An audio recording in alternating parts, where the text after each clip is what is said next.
Coach Trent Clark on Ask Me Anything. This is Friday, and I am the CEO of Leadershipity, serial entrepreneur, international speaker, and longtime coach in professional baseball coaching in 3 World Series. I am at a hotel today in Traverse City, Michigan, but I want to make sure that I brought some love to the audience, and I'm so thankful for being out here this week. It has been an amazing week, seeing some people and friends in Houston, Texas, Dallas, Texas, visiting Texas Christian University, and meeting many new friends along the way.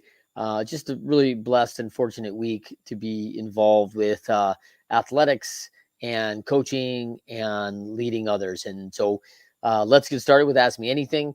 First of all, a big gratitude shout out to a number of people: Don Williams, Jeremy, big deal. Jeremy Span down in Fort Worth, Texas, very helpful. James Peterson down in Fort Worth, good friends. Viona Zong at EO Houston, and Sarah Jean also in EO Houston. Just some great people that came along this week and really provide some great insight. Love spending time with them. Coach Zimmerman up in Grand Rapids, Michigan, and Traverse City. So it's just been a big time for getting better. Also, spoke this week with a group from athletic directors through Kevin Brown, and Kevin leads the athletic department out of a school in Grand Rapids, Michigan.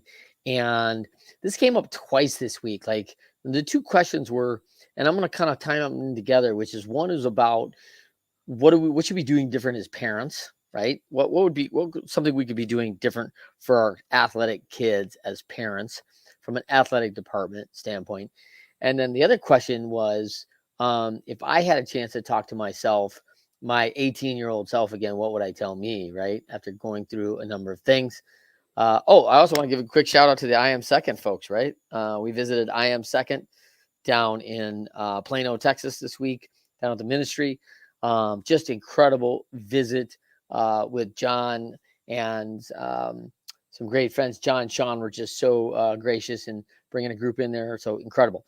So let's talk a little bit about these two questions. The first one was, what would I say to parents that got to give these high school kids or older that are struggling through the walk in athletics? And so for parents, it's so important. Like the greatest dichotomy of sports to leading in being a part of a team is that this is growth. This is young adults, and what's so cool is that the very thing in sports mirror life, right? Like, hey, you got to earn it to get out there and play. You got to have skill sets. You got to be coached. You got to be taught all these things.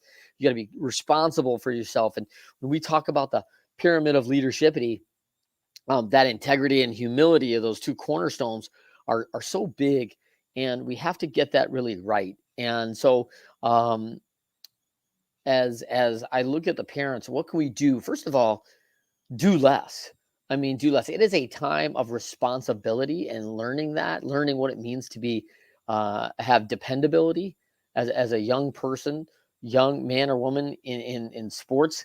And you've got to let them go. They got to make their errors. I mean, this is where the coach is watching for it. Hopefully they've got a good coach of good character and integrity, and they're trying to bring these kids up. And when you see that, most people who want to enter education and work with students, the vast majority, the 99.9%, really want what's best for your kid. Now, they also want what's best for their team and their organization. And so when we talk about teams, the one beautiful thing about that is it's about where I contribute on my team. And roles will change, but sometimes this contribution may be like, wow, I really need to contribute more at this level. Or, when I'm a sophomore, I'm contributing as a part-time player, and I'm contributing in as a lot of practice and a lot of effort there. But as I move into the junior, senior years, and I become a starter, or I become that first line player, or whatever it is, there's more responsibility, right? And so you'll make a contribution from wherever you get in the deal, but we have to be aware that contributions are being asked of us. And as parents, we got to take a step back and work on those key things about the parents. First of all, one of the things that was said on the show with the athletic directors that I really loved was, the kitchen table example, which was a person's been coaching a long time. They have some subject matter expertise around that. And yet parents want to question in the stands. They want to question, hey, why is the coach subbing this way? How come they're not playing my kid more? How come they're not doing this? How come they're not doing that? I have seen this my entire life in professional sports. My entire life has been spent around people questioning the manager, like, oh, why would he make that move? The coach is so stupid, and everyone yells at the TV at the bar and what they think that the coach should do. When the coach has dedicated his whole life to that and gets paid to take care of all these athletes and know exactly what's going on with them. And if people knew the amount of 6 to 8 hours that you spend with an athlete every day for 200 days straight, the intimacy of the knowledge of players is significant. And so high school coaches are trying to get your kid to know your kids the same way, and they know things about them that you don't know. And so to think that you can show up and in a few days a month know what the coach should do, know exactly what they should be done is crazy, right? And I'm sure that you're not inviting the coach over to your house and then sit down at dinner and then they'll sit there and yell at you about how to parent your kids.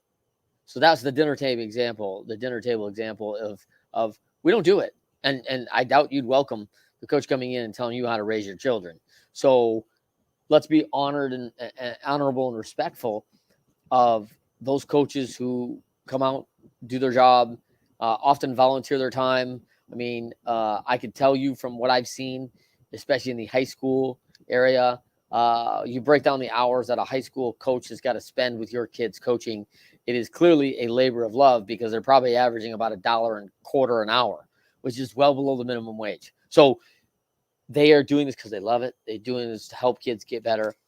They are engaged and invested in your children. And so I think as parents, taking a step back and letting them fail, letting them make mistakes, helping just simply guide, being really supportive, encouragement.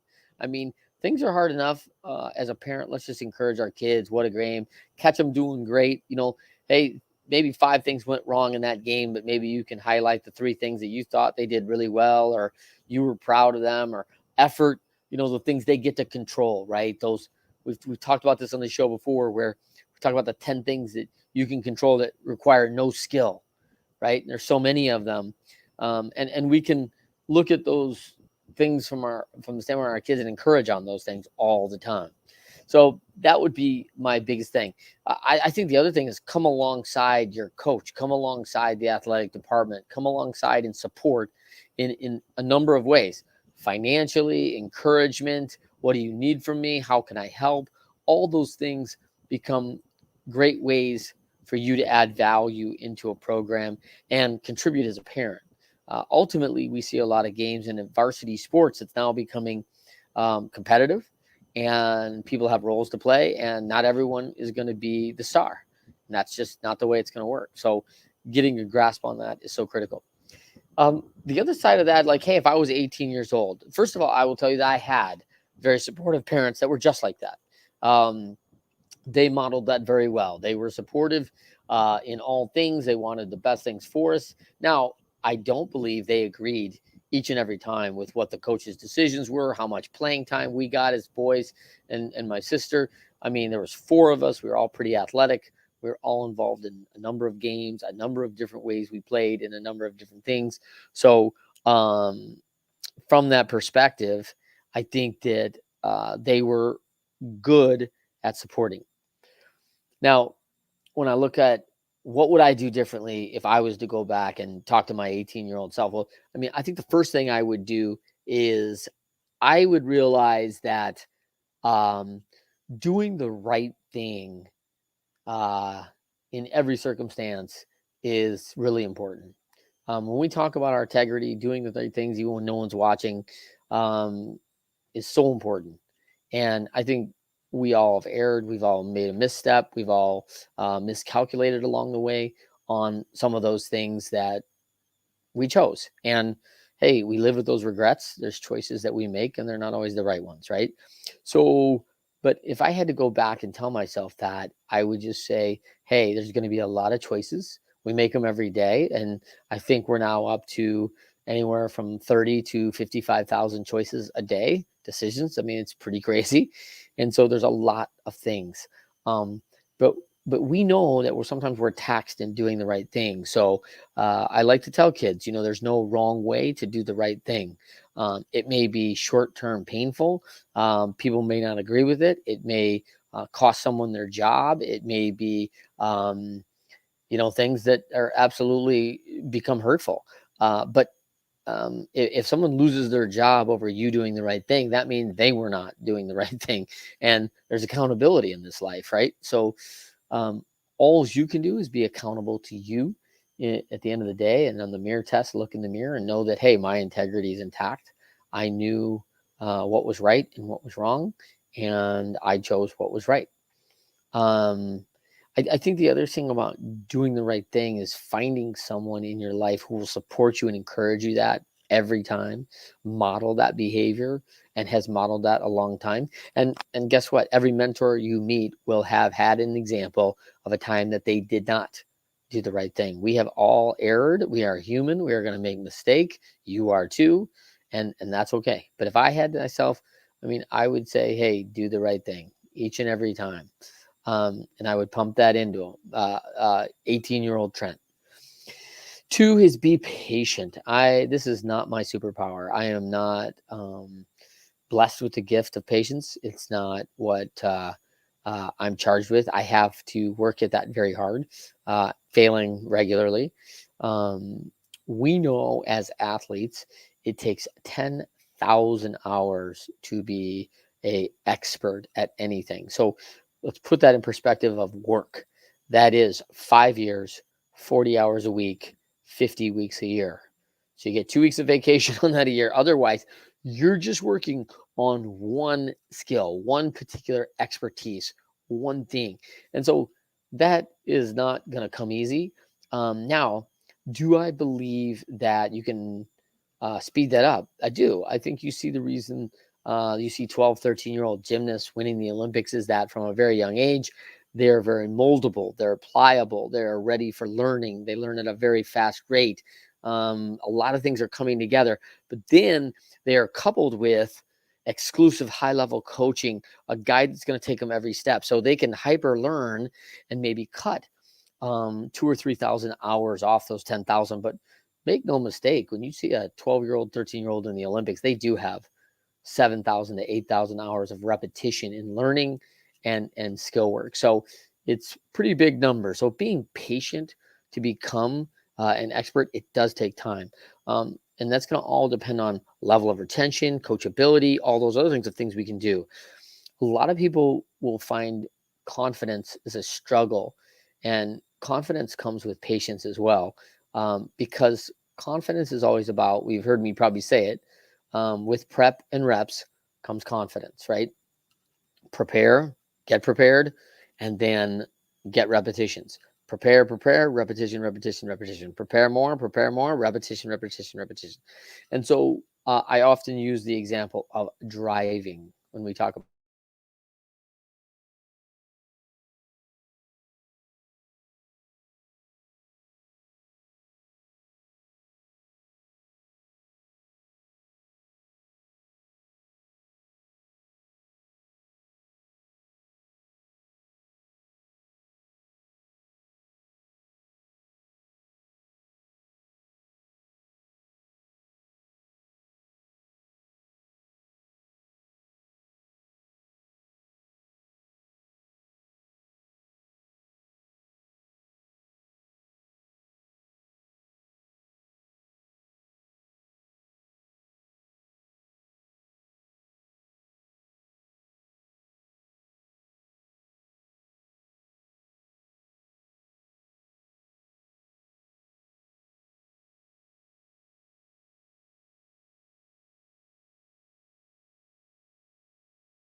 Okay, sorry about that. Minor technical difficulty there. And so when I look at that prep and reps, it's a confidence game. And I use the example of driving.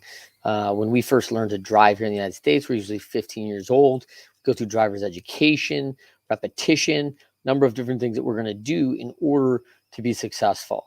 And driving is massive anxiety, it's stress, it's not easy. There's a lot of things that go into it, and it feels like, depending on what car you're driving, like there's all these different buttons and gauges and all sorts of different things that we have to navigate when we're first driving. Of course, now at 52 years old, I don't even think twice about my wife asking me to jump in the car and run over to the store and pick something up, or go and run and pick up one of our kids. And because I do it second nature, even though there are tons of things going on while I'm driving. I'm monitoring gauges, I'm monitoring the road, the surroundings, road traffic signs, relationships inside the car. I mean, all these things are happening, but I have a great confidence in driving. I believe in my ability. I've had very few minimal minor accidents in my life, thanks to, knock on wood, but I have confidence in it because I have had all the preparation and I have had all the repetition. So to get there, it's almost second nature. Then the last thing in this is that continuous improvement is very important. If you're going to be one of the best, it's going to take lifelong learning. Things are going to change. The game is going to adapt.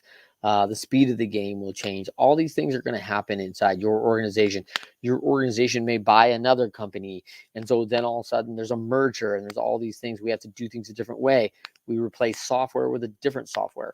So these things will happen all the time. They'll happen regularly. And so continuous improvement is absolutely something that at 18 years old, I would have just said, hey, get ready to always improve. You're either adding or you're subtracting all the time. There's no break even. Every day I'm either getting better or I'm getting worse. So I got to decide what I want to do. And so continuous improvement starts getting back into focus. So if I got focus on what I want to do and move forward through, I'm never standing still. I'm not going to break even. I'm going to move forward. And then, of course, on continuous improvements, it's really about this day for that day, right? So when you think about this day for that day, we start talking about, this day is whatever it is. And that day may be 100 days away, it may be 30 days away, it may be whatever. For me, I give the example of when I was in high school, I wanted a college scholarship. And so when I was a sophomore, that day was over 1,000 days away. So what could I do each day? This day, this day, this day, for that day, when I would get that scholarship. That was so important.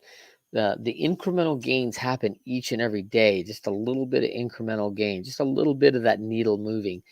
And we know that small degrees make a big deal. And so incremental gain, continuous improvement is something I would tell myself at 18 is going to be very critical for your success, because I love Gates's quote that Bill Gates from Microsoft said, people often overestimate what they can do in 1 year, but highly underestimate what they can do in 10 years. Now, as an expert, we know, hey, it'll only actually take us 5 years, right? If we're very focused on our time. So thrilled to spend some time this week talking about a number of things. I've been uniquely in front of a lot of military personnel this week, and they just remind me of what's important. Freedom's not free. That how important it is that we work in teams. Talking some very in-depth conversations with people who served in the forward lines, front lines, and in a forward area. How important we need each other. How important the people in their company is, the training that they went through, the paramount and intense focus on preparation is so important in our training, and our training should be hard. If it's going to be hard when you get there, then the training has to match what's about to happen. And so it's so critical as we move forward. If you want to see a lot of success, the preparation for what's about to happen is absolutely critical. Prepare accordingly. Get your reps in there so you know that when those things come your way and it's challenging, you are ready for any challenge that's coming your way and coming forward. So thrilled you could be here today. Always welcome everyone to ask me anything. Love to talk some shop, answer some questions. So the other thing, if you have a question and would like to have it featured on Ask Me Anything with Coach Trent, please submit your questions via email at trent@leadershipity.com, trent@leadershipity.com, and with the subject line AMA, Ask Me Anything, AMA, and then put your question in that email. And if we love it and like it, we will try to use your question. So thank you for being with me. Trent Clark, CEO of Leadershipity. Always good to be here. We'll look at, you can find me on all the social networks, Trent M Clark, on or Leadershipity on Instagram, Facebook, LinkedIn, Twitter, and then of course you can check out our YouTube for tons of great content at the Leadershipity YouTube page. So until next time, I will see you soon. Have a great and fabulous weekend.